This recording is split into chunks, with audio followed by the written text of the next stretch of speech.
Hey there, adventurers. I'm Norwolf. Welcome to my tabletop role-playing realm, where I plan to highlight some of the classic RPGs, as well as some that are more current. There will be walkthroughs, examples of play, and some solo sessions. This is the fourth video in which I'm covering the Powers and Perils role-playing game from Avalon Hill Game Company that was published back in 1983.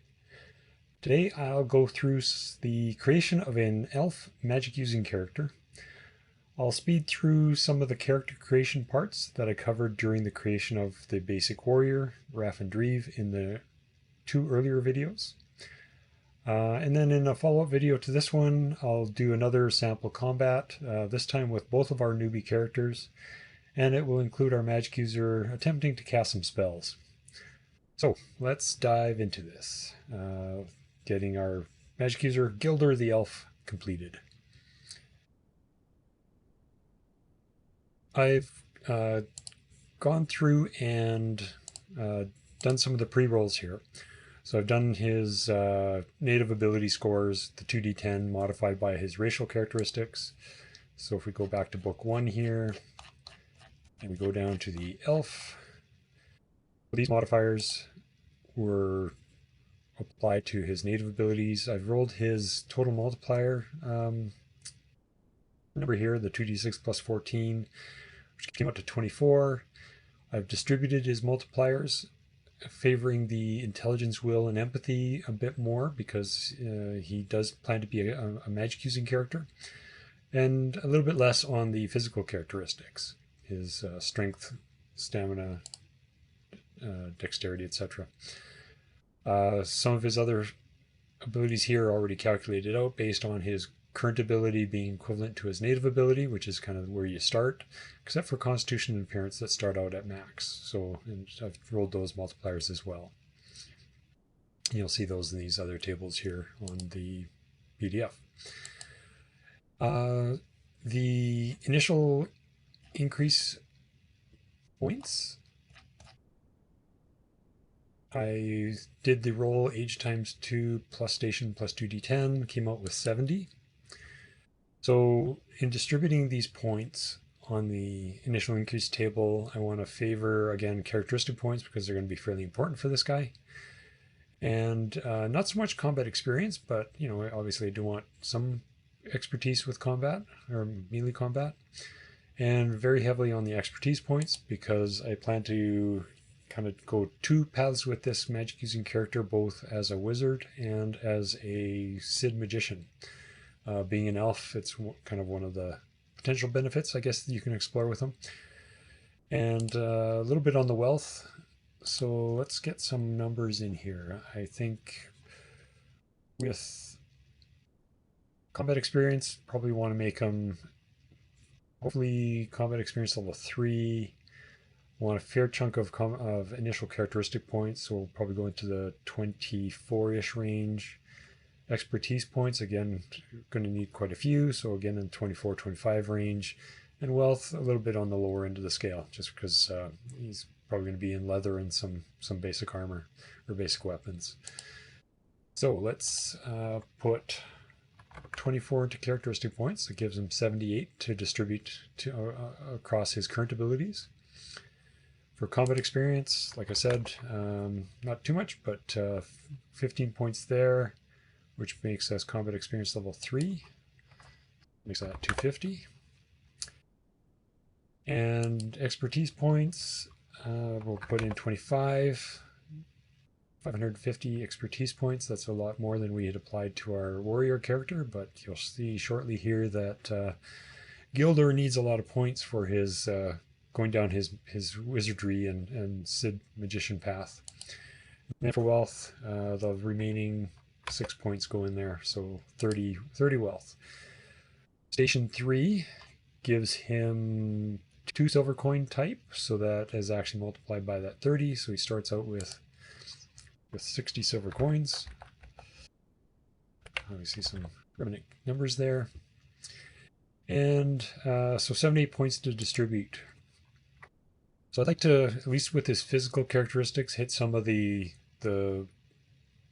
bonus ranges. So I'm thinking at least 16 for both of those. Dexterity, He's got a fair room. He's got a decent dex in the long run. His max is 53, so maybe we'll try for 31 there. At least get him a +2 dex bonus. Agility, going to be a little bit more conservative here, 16 points. Intelligence is going to be very important for the wizard side of him, so let's bump that up to 35. We still have 30 points left to use. Will is also going to be important to the caster type. Let's see if we can put in 35 there. Eloquence, going to ignore for now. And empathy is going to be important to his Sidh Magician side. So let's go with 30 there. It looks like I'm one over. So let me drop this one to 34. And you'll see that with the spreadsheet I'm using, it's updating a lot of the stats here automatically for him. So we've got all of our initial increase points used up, distributed here. We've got our initial characteristic points used up, so I guess we're all balanced out here for stats. And now we get into, let's double check what we get as an elf. So we'll go down to the starting skills as an elf. Just past all these descriptions here.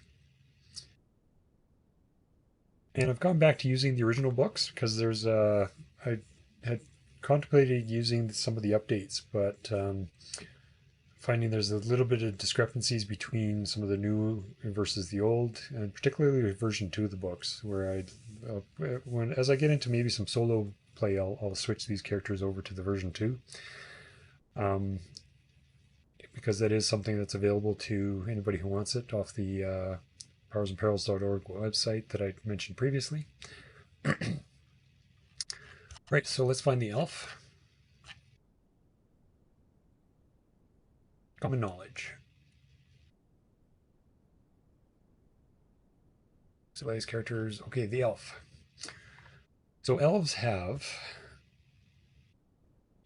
a native mana sensing ability, MEL2, EL dependent on the character. Oops, so let me switch over to his spell sheet, and I'll actually put that in here somewhere.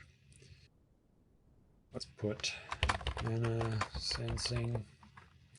Normally, as this states, it'd be MEL2, Magic Experience level 2, but my interpretation is because this guy's is a magic using character or magic user, the MEL will actually be based on whatever MEL he ends up as we get into the creation of character here, and the EL is going to be based on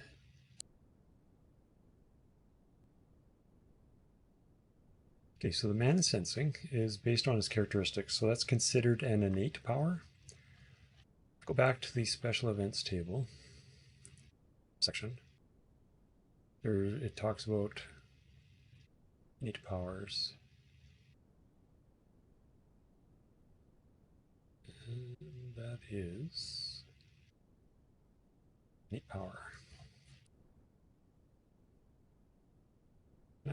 Innate power. So innate power is equal to, and it will change as his characteristics increase. The EL of the innate power equals the character's will plus empathy divided by 20 round down. Let's throw a formula in here. Down. Will plus empathy. Oops. Divided by 20. Bracket. So it's going to be 3. And speed. Have to figure those out later. Right, back to the elf.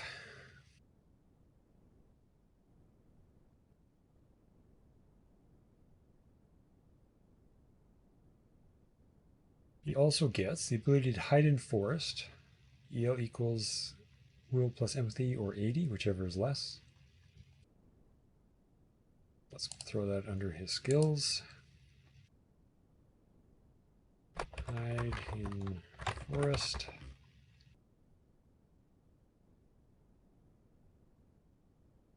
not going to be an NEL to this or a calc.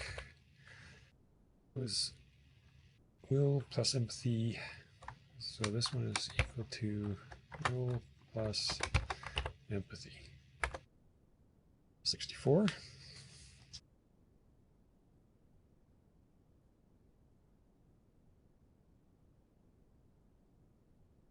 And I guess I could just put that in here. Will plus empathy, just to remind me later, and his max is actually going to be the same. Will plus empathy. And there's no NEL calculation here. No partial, no expertise that he'll be gaining in that skill as he uses it. Right, what else do we get as an elf? We have EL 80 in Tongue of the Elf Sidh, which is the Elven language. So we'll throw that down here. Tongue of the Elf Sidh. EL 80. EL 60 in Tongue of the Fairy Sidh, which is the fairy language.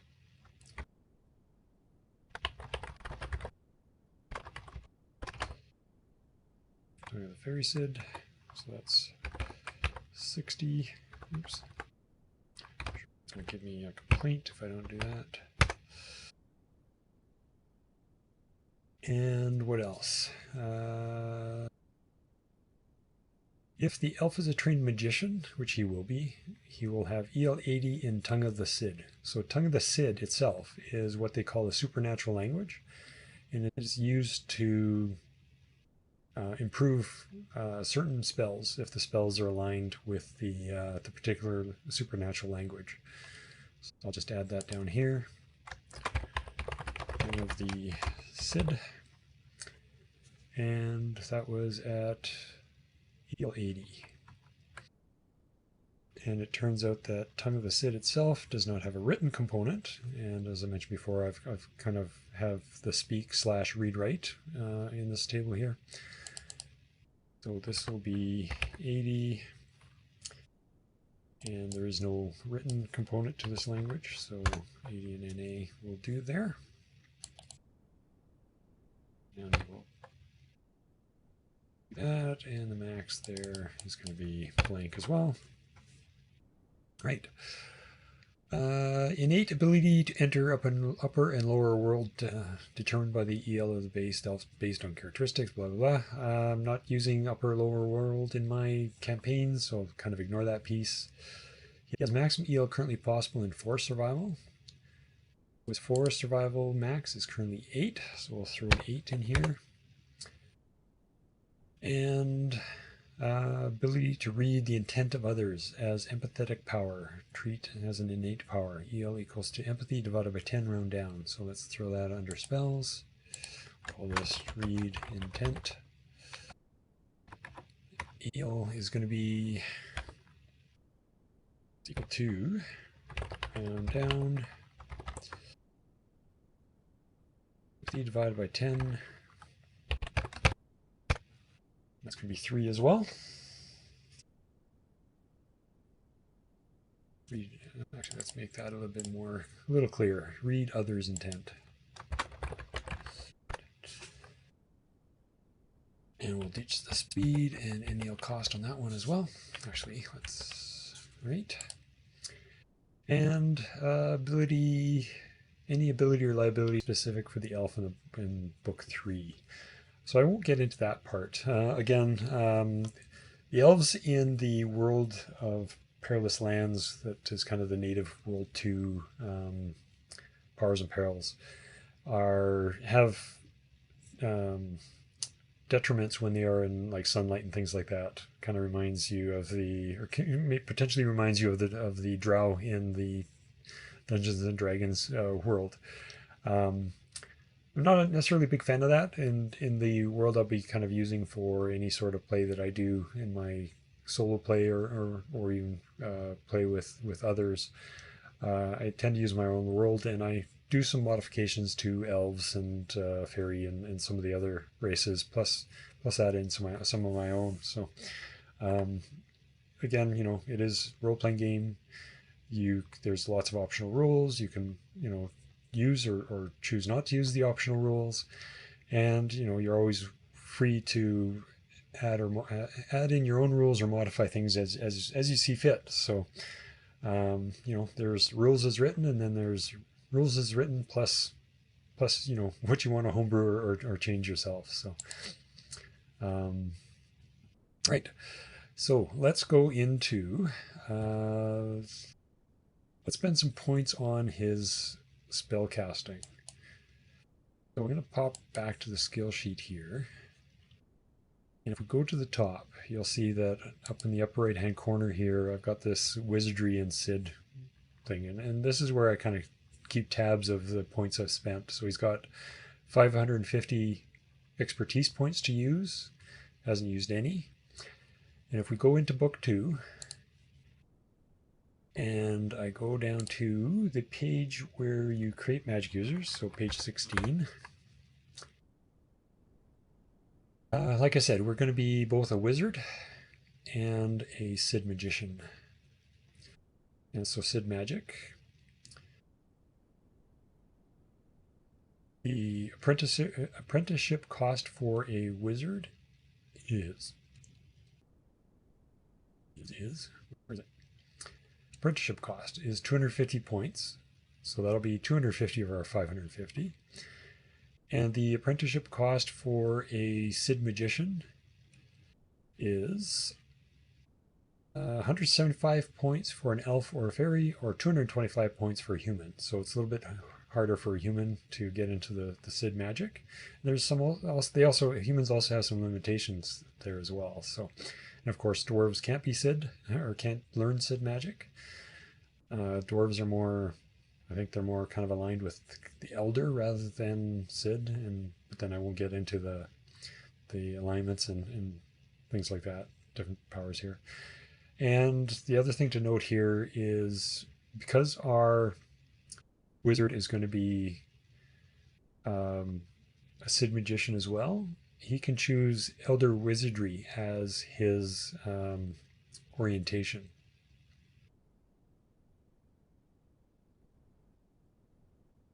And when I look at, if I pop back up here to wizard, the wizard normally can choose only chaos, law, or balance orientation. And that kind of restricts what sort of spells you can learn, or the cost to learn certain spells. So for example, if you're a chaos-oriented wizard, the cost to learn chaos spells is normal, the cost to learn balance and elder spells is doubled, and the cost to learn law spells is tripled. And that also applies to casting those spells as well. So as it says here, the cost to increase the expertise is modified by this in the same way.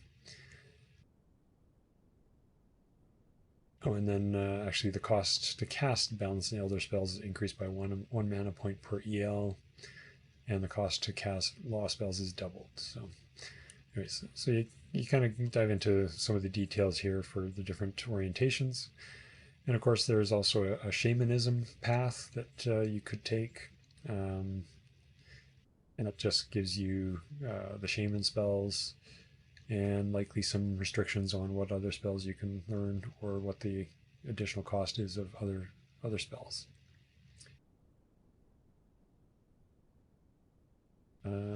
Just double checking that here. Okay. Anyways, 175 points plus our 250 points. So 250 plus 175, that's a big chunk of that's 425 points of his expertise gone there, so he's only left with 125. So we'll use those sparingly across the rest of his skills here. So let's get into the spells. So again, pop back down. So the Elder Wizard, to fill that in here, his magic path is going to be Wizard and Sidh, and his orientation is going to be Elder, which basically makes him a Druid.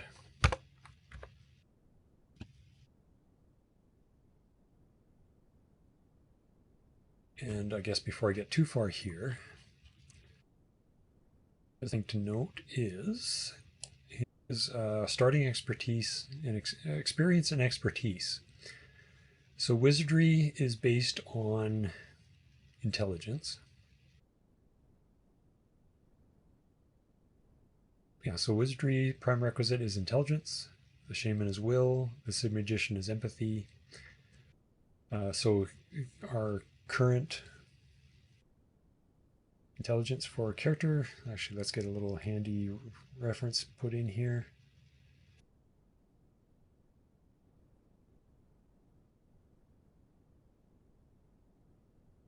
So our starting intelligence is 35, which gives him 40 experience and 90 expertise. So let's make a note of that. Wizard spells. Oops. Spells. He has 90 expertise points to spend.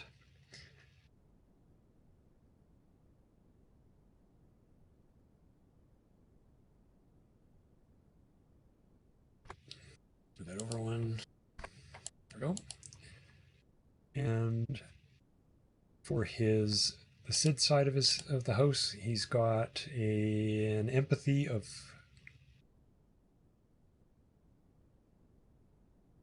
30. So 30 gives him 20 expertise. You know, if I'd given him 3 more points. Oh, anyways, gives him 20 experience and 60 expertise. So on the Sidh side, Sidh spells, he will have initially here 60 expertise points to spend. But what I do in this case is add the 40 and the 60, so he gets 60 magic experience points. So 60, which makes him magic experience level 2. So you'll notice it's updated a few stats and things around here already. So if I take that 60 out, mana level is 10, MDV is 10. With the 60 points there, it bumps him up to MDV 10, 11. So it's half his MEO, round up. Yep. Okay. So spells. The other item to note is a starting magic user may not learn any spells that have a base mana cost greater than his current ability in his prime requisite divided by 5, rounded down. Conveniently, his intelligence is 35, so his max BMC is base mana cost for the spells he can learn outside of his kind of base knowledge spells that come with the class itself or with the orientation. So BMC is going to be 7, base mana cost limit. BMC max will be 7.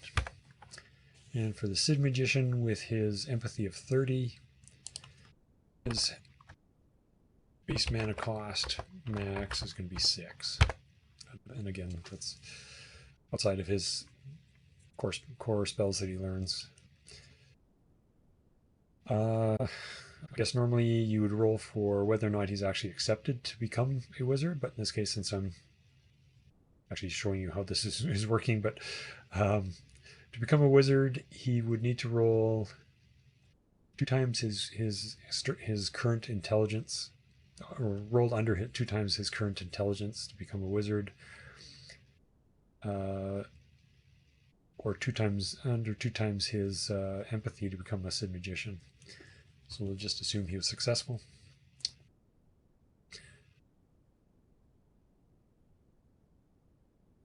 Now, let's get into maybe spending some of his expertise points on his Sidh spells to start.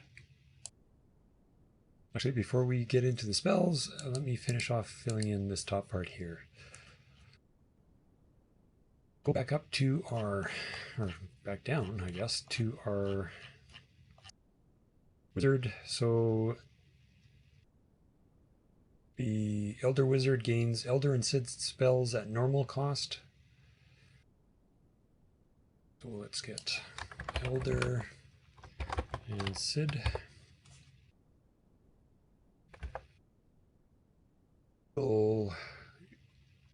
Shamanic spells at double cost and law and chaos spells at triple. Shaman.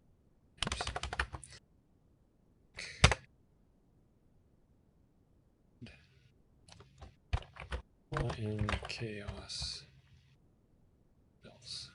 Triple. All right. It doesn't say is balance spells. Not sure if he has access to balance spells or not. I guess that would be up to the DM to decide, or Game Master to decide.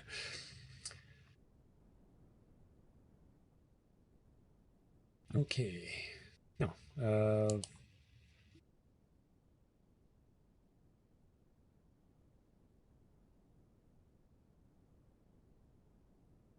Start with the spells. So I'm gonna actually drop all the Sidh spells in here just for reference with their base mana costs. One thing you'll notice is there's something here called Sleep Powers,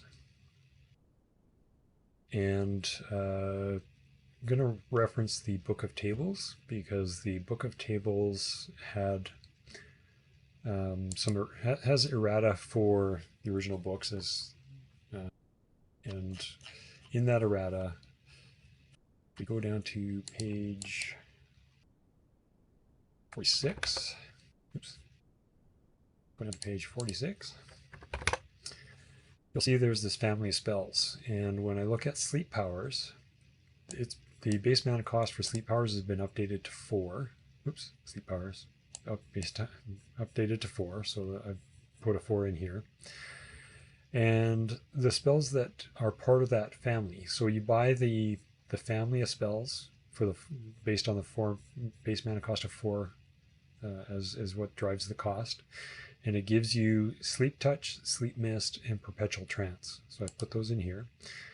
What was missing out of the Book 2 spells, or at least what I didn't find, is it's the same family of spells table, which explained what the base mana cost for each of these different spells was. So again, 2, 4, and 8. We'll go back to Book 2 here. I'm not saying that Gildor will be necessarily getting all these spells. He's got 60 points to use here. And now to learn these spells, the base mana cost to learn, or base mana cost comes into the formula for learning the spell. When we look at this table here, base mana cost of 1. So another assumption I'm making is that because he's being trained as both a wizard and a Sidh magician, that he's being instructed. So I'm using the instructed costs here for the initial spells that he's getting. So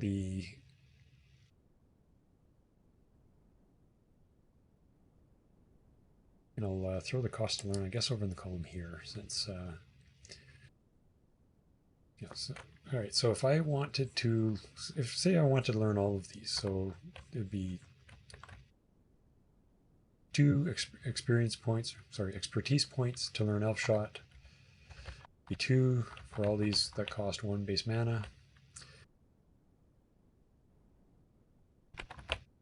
It would be 5 points to learn to cast these base mana cost 2 spells.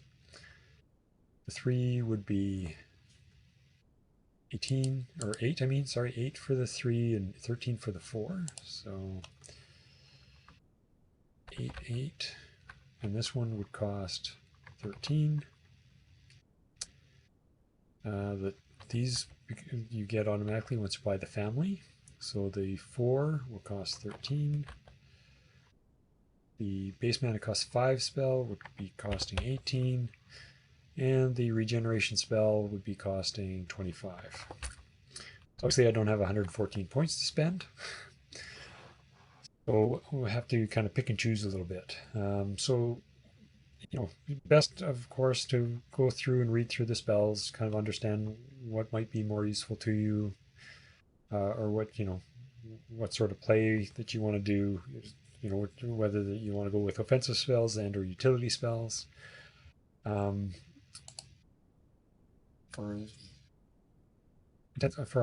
our purposes here, I'm just going to kind of randomly select, well, not so much randomly.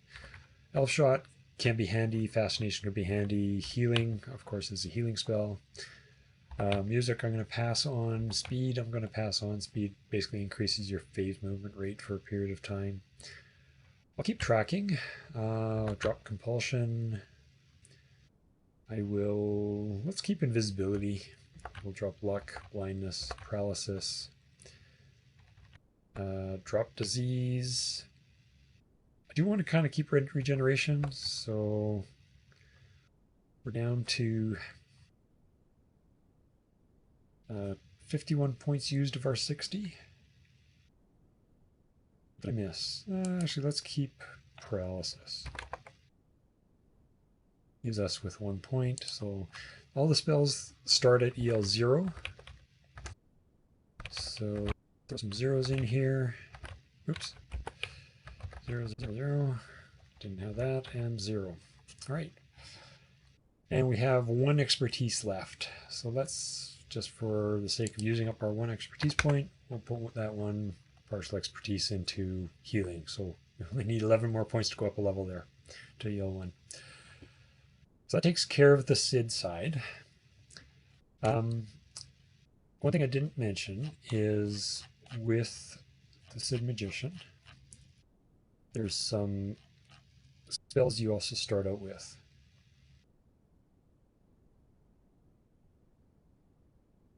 Where am I here? Tona. Wait. Back up to. Why am I bouncing around here? Jeez. Okay, Sidh Magician. You get EL in Tongue of the Sidh, which I've already put onto our skill page here. So Tongue of the Sidh, EL 80. And starting level as both an armor and a jeweler. So back in our skills here, we'll throw in armor. And his starting EL is going to be based on the higher of his intelligence or will. So we know his intelligence is 35. And jeweler, which is based on will and dexterity. And we know his will is 34, I think it was. 34.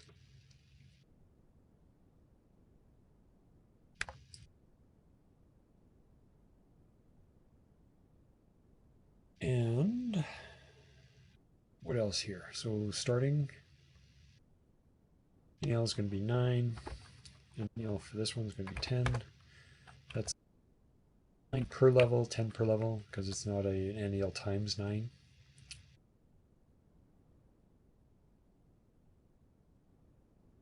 Back to the spells, or back to the other side here.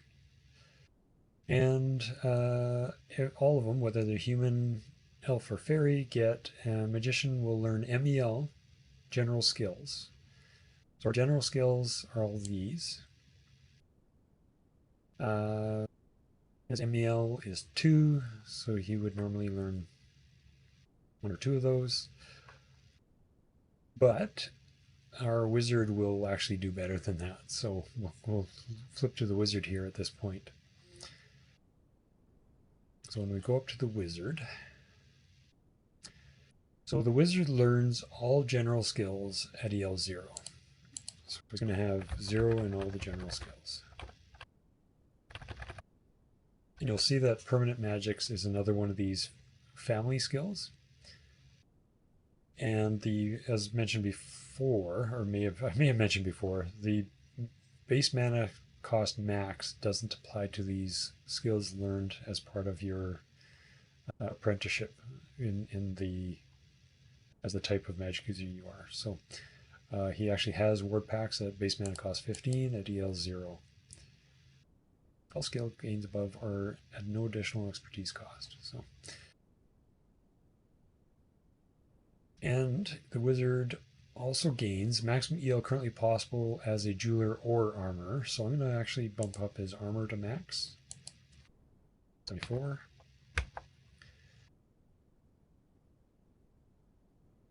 And what else here? He gains 1 human and 1 supernatural tongue at EL 80 and EL 60 respectively.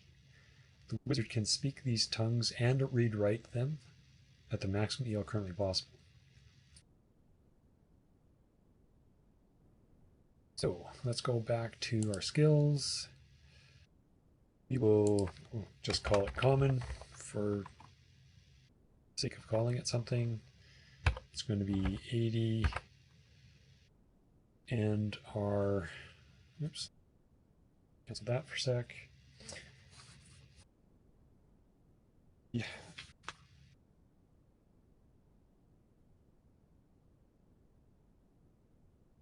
Actually, the max calc.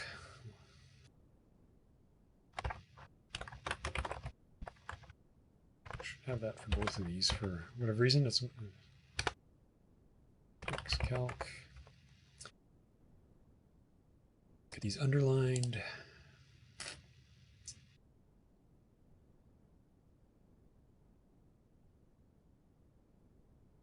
Order enough.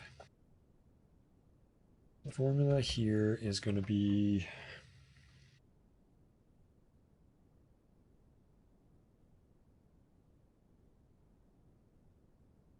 E plus intelligence sympathy. And down here it's going to be 60 plus intelligence and empathy.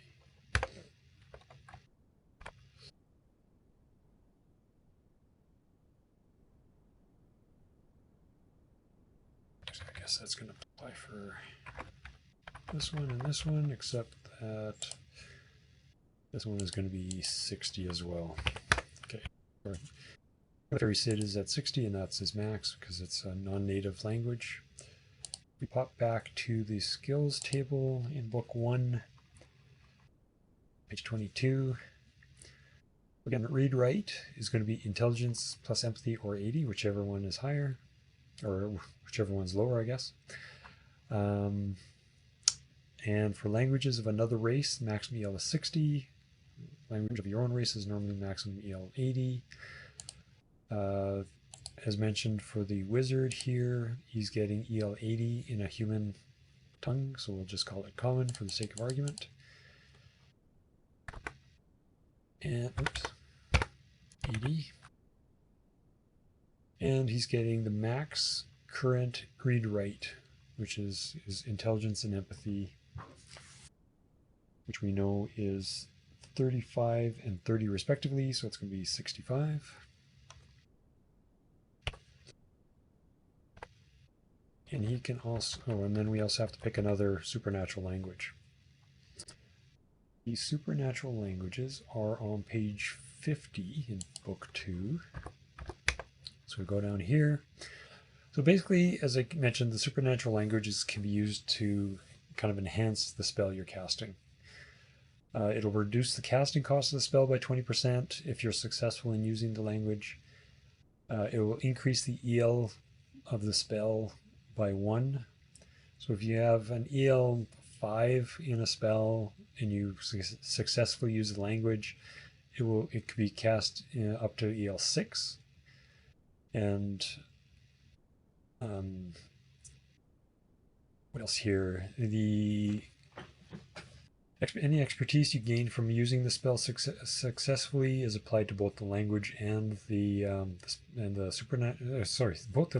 supernatural language and the spell itself.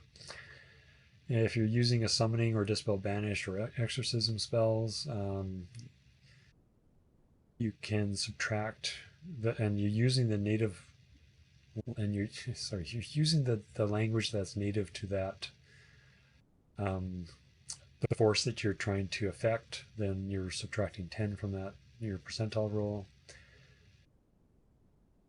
And so here is the actual supernatural languages. As I mentioned before, there's the Tongue of the Sidh supernatural language. This can be used on all Sidh magic spells: Concealing Mist, Wildness, and Forgetfulness. So you'll notice I have a 1 beside this Tongue of the Sidh, and the reason I have that there is because on my spell sheet I can actually make a reference to the fact that that spell can be used against all of these, or sorry, that language can be used against all of these spells, as a bit of a reminder. And for our other language, I will pick, I guess, the Giant. I think some of these spells here will be handy for our Elder spells that we'll be picking for the Wizard. So let's throw in Tongue of the Giant. Spell. And he can both speak this and rewrite it. So he can speak it at 60 and maximum read write, which is going to be 65.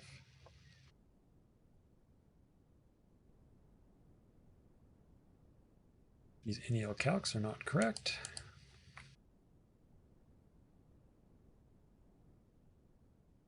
It's going to be, let's just delete these for now. Now, if we go back to book 1, the NEL for read write is going to be 3.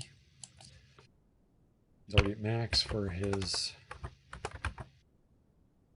so that's 3. And that will also apply here. Again, the read write. Okay.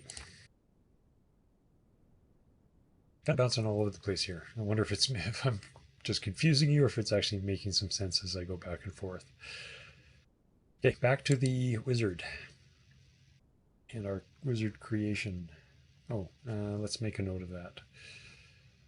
So the spells that this will be applied to are the Giant, Cold, Illusion, Storm Power, Cold, Illusion, Powers. That's another family of spells.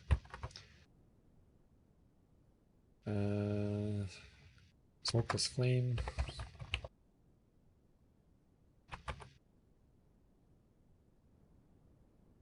And First Powers.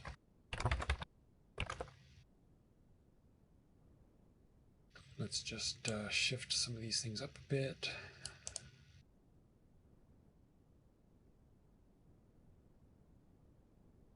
And see where we go with our wizard spells.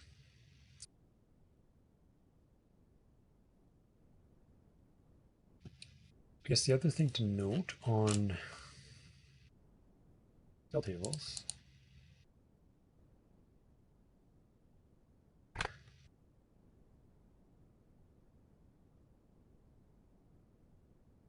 so the Sidh spells, like I mentioned, the max that I can learn that this guy can learn initially are base mana cost 6 spells, or up to base mana cost 6.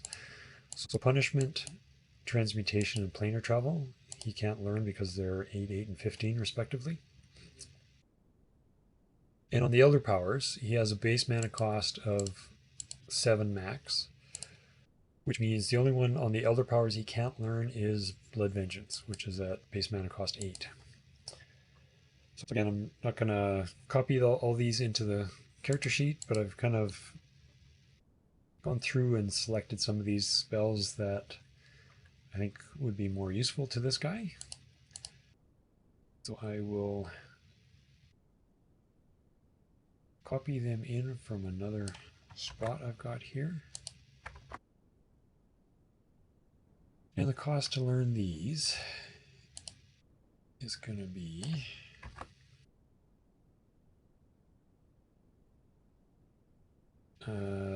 Forgetfulness has base mana cost 2, which is going to cost us 5. Oh, I was originally considering Concealing Mist, but I actually dropped it.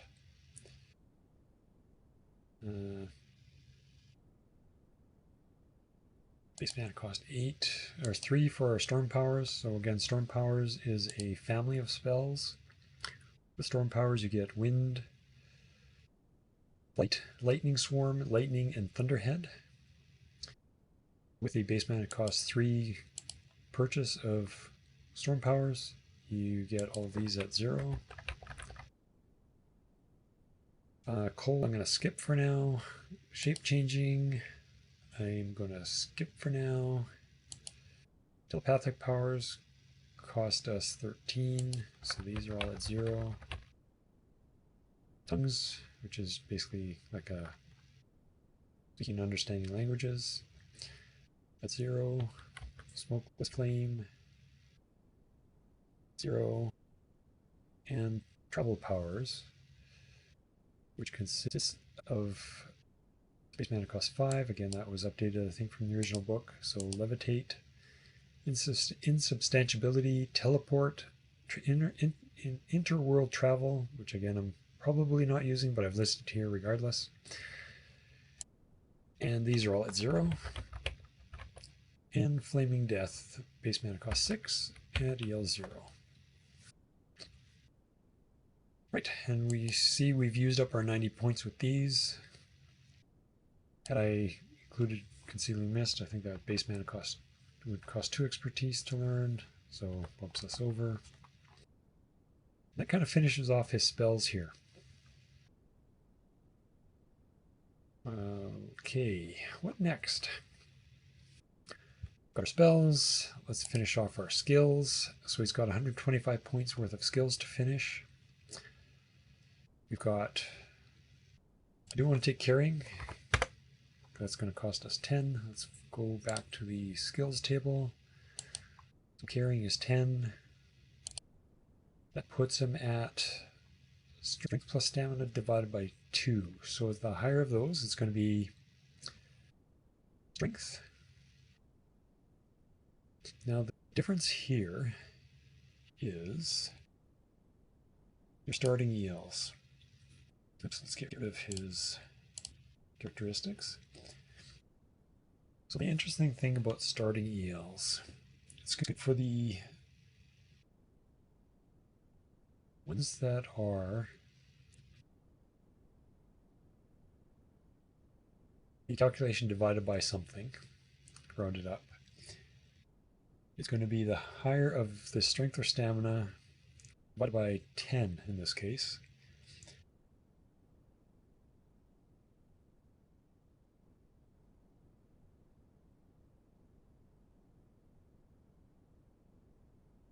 Where's that here?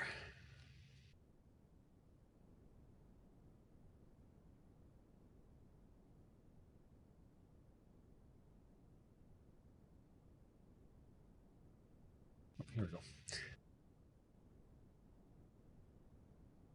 So other. So the other skill, not that are not an increase or to 80, are starting L, the highest characteristic that applies divided by 10, divisor that is used by the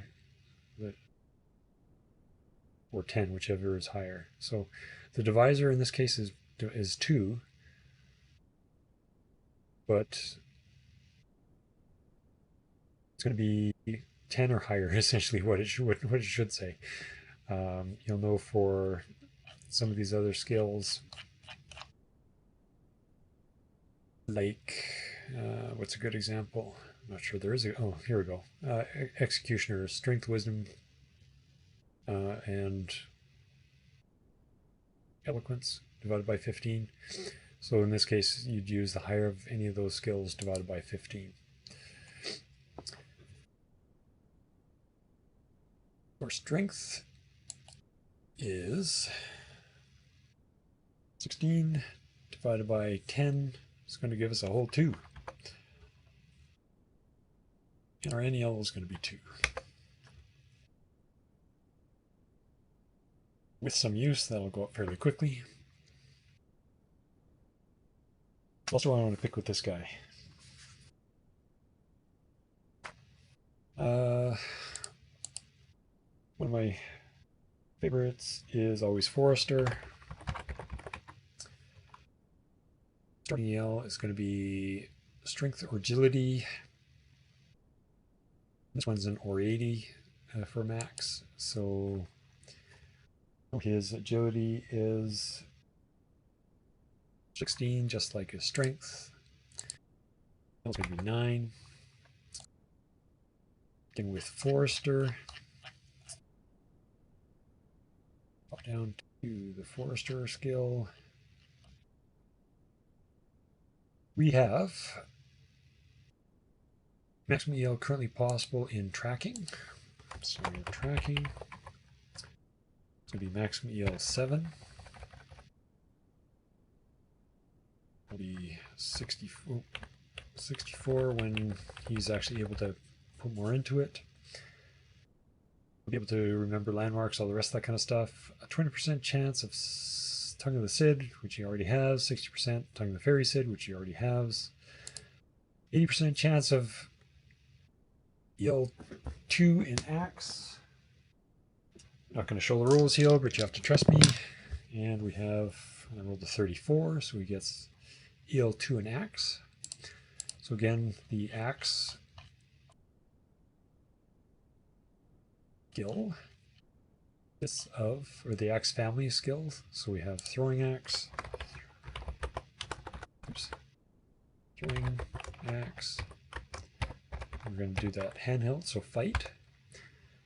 We'll do Hand Axe as part of the skill, Axe as part of that skill family, and Battle Axe. And we have that at EL 2 and these others at EL 0. That came from our Forester. Back down to the Forester skill. So we also get 40% chance of longbow skill.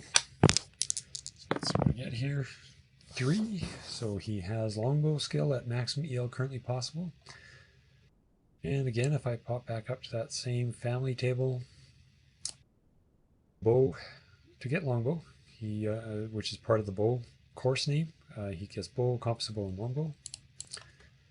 Let's put in bow, composite bow, and longbow. Maximum EL currently possible is 5 for that longbow, and these other two are going to be at 0.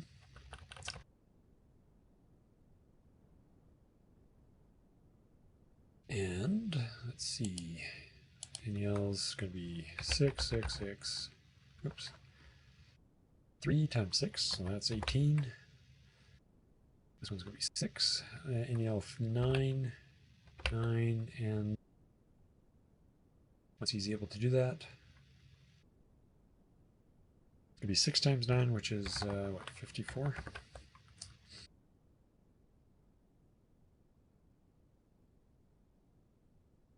Okey-doke.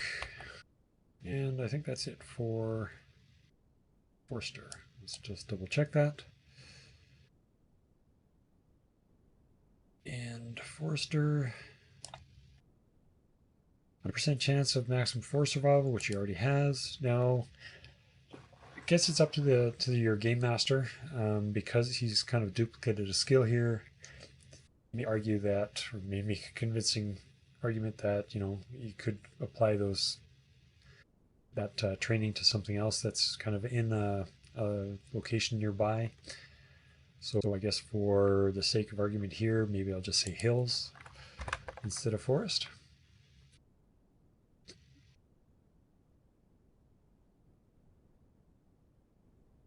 And I think that's it for Forester. It is. Okay. So what else do we want to learn? Go back up to our skill table, page 22. Our Forester cost us, if I remember correctly here, is 35 points. 35 points. Oops, that's hiding forest. Never mind. 35. So we have 80 points left. I do know I want shield, so let's get shield going right away.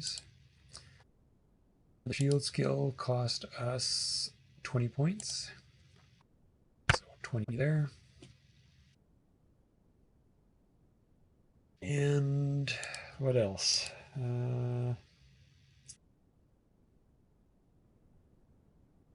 Swimming. Good role-playing sort of skill to have. So swimming is going to cost us 15, and it's NEL times 5. Strength or stamina divided by 10. Round up, so that's going to be starting EL of 2. And that will cost us, what did I say, 15. So we have 45 points left. NEL times 5, so that's going to be NEL, NEL 15. And I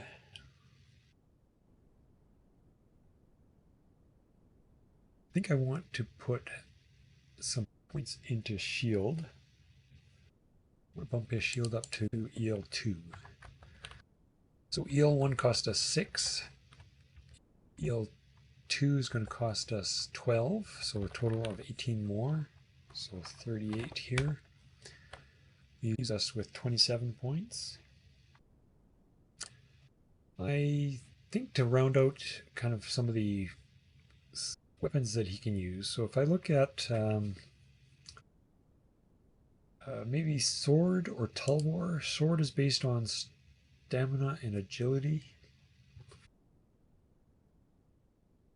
And his maybe scimitar or tulwar is going to be based on strength and agility. Let's go with scimitar, just something a little bit different. So I'm going to give us the family of weapons that use that. Oops, not too far. Go back down. So the scimitar gives you scimitar and tulwar. And tulwar.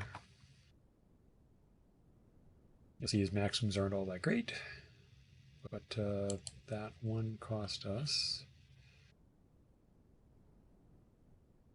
20 points. We have 7 points left.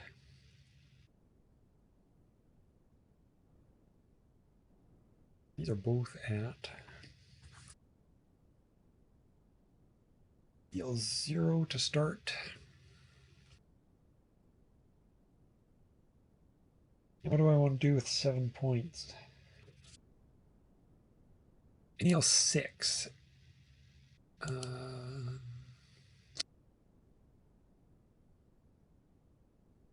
Don't think there's any useful skills you can get for that little, so let's just put those 7 remaining points into, let's throw it into Tulwar. So he gives him EL1, because that NEL was 6 there. 3 times 7, 21, and 2 times 6 is going to be 12. Leaves us with 1 partial expertise. Let's just throw that into shield. Shield, that's all right. NEL 3 times 6. Oops. Okay. And last but not least, let's do his equipment. So I've taken the same basic equipment that I gave to our warrior, to Raffin, and put it in here. And for our magic user, we're going to go with, let's go to the equipment table. Make it quick here. So leather armor, it's going to cost us 1 silver coin, and we'll have a weight of 6. A leather helm, which is going to cost us 4 copper coins or 0.4 silver, and have a weight of 2. We want a banded shield, which is going to cost us 4 silver coins and have a weight of 10. We will buy an axe. He's proficient with an axe in most things. That'll cost us 7. The axe, cost us 7 silver coins and have a weight of 4. We will buy a longbow, which has a cost of 27 silver coins and a weight of 2.5, so 2.5. We want arrows. We'll buy 16 of those. They're 2 brass bits each, so they will cost us 32 copper coins. Or sorry, 32 copper coins. I think I did that right. 2 times 16. 32 brass bits or 0.32 copper coins. 32 brass bits.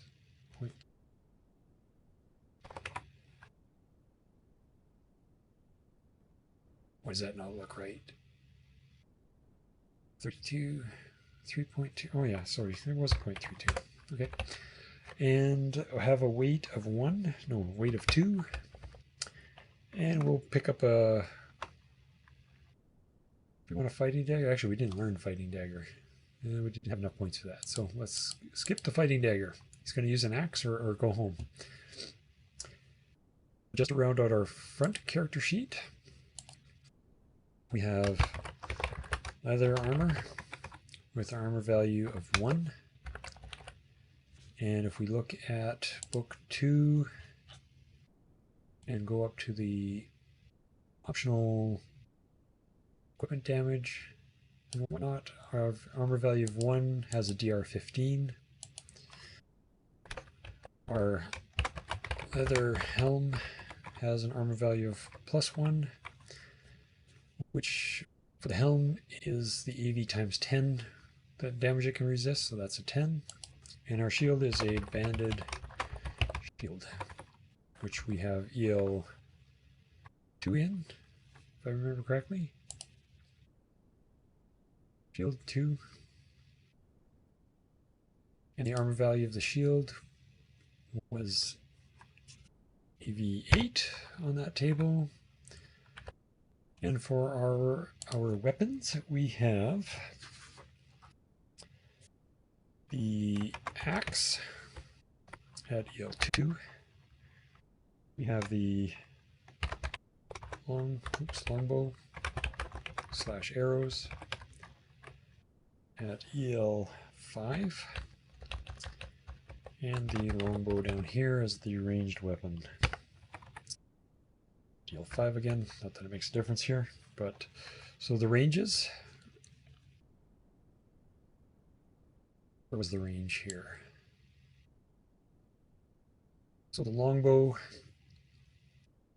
has a max range of 30, and it can be used with the extended range, which basically goes to double the range as mentioned before. We have a yes for extended. And on that 30 line down at the bottom here, our ranges are 0 to 3, 4 to 7, 8 to 15. So quickly get those in here. That 0 to 3 point blank range gives us a +12 longbow, +12, +8, 0, and -10. +12 line, the short range being 4 to 7 on the +8 line. The 8 to 15 for medium range puts us on the 0 line for ranged combat. And the 16 to 30 puts us on the -8 line for the ranged combat. Weapon strength bonus of the axe is +1.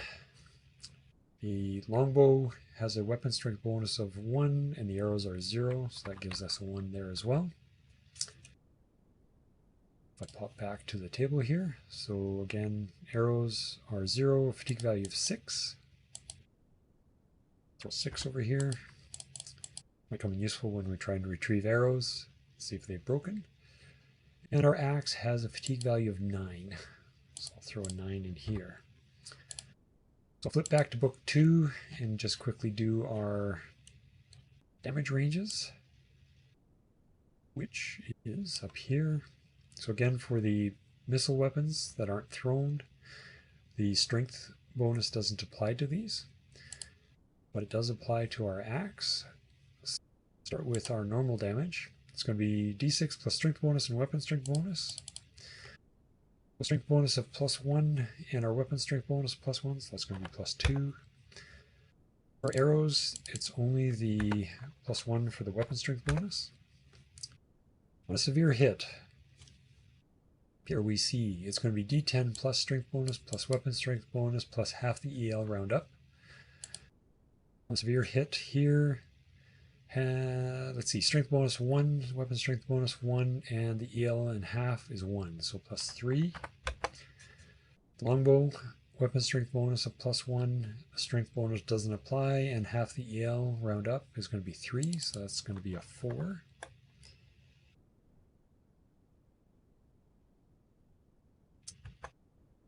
And on the deadly hit, we know that the longbow strength bonus doesn't apply. So it's 2d10 plus your strength bonus, and as strength bonus being +1, it's going to be 2d10. And let's see, it's going to be the weapon strength bonus plus the EL are added. So in this guy's case, it's EL2, weapon strength bonus +1, so 3. And it's for the deadly hit on the arrow, it's going to be 6. So, right. That basically finishes off our caster. We've ended up with a magic experience level of 2. We've got a combat experience level of 3 based on his dex bonuses, agility bonus, and his strength and stamina bonuses. We have an OCV, or offensive combat value 5, defensive combat value 6, so a smidge more defensive than offensive. And the rest of his scores are here. And I guess the only other thing to do would be to subtract his coin. So he spent 40 silver roughly. And let's knock his 40 silver off here. So he's got 20 silver left, as well as 2 copper and 8 brass bits. 2 copper and 8 brass bits. So anyways, hopefully that was informative. I know this ran a little bit longer than I expected, but if you have any questions or comments, please let me know. Have a great day, everybody. Happy adventuring.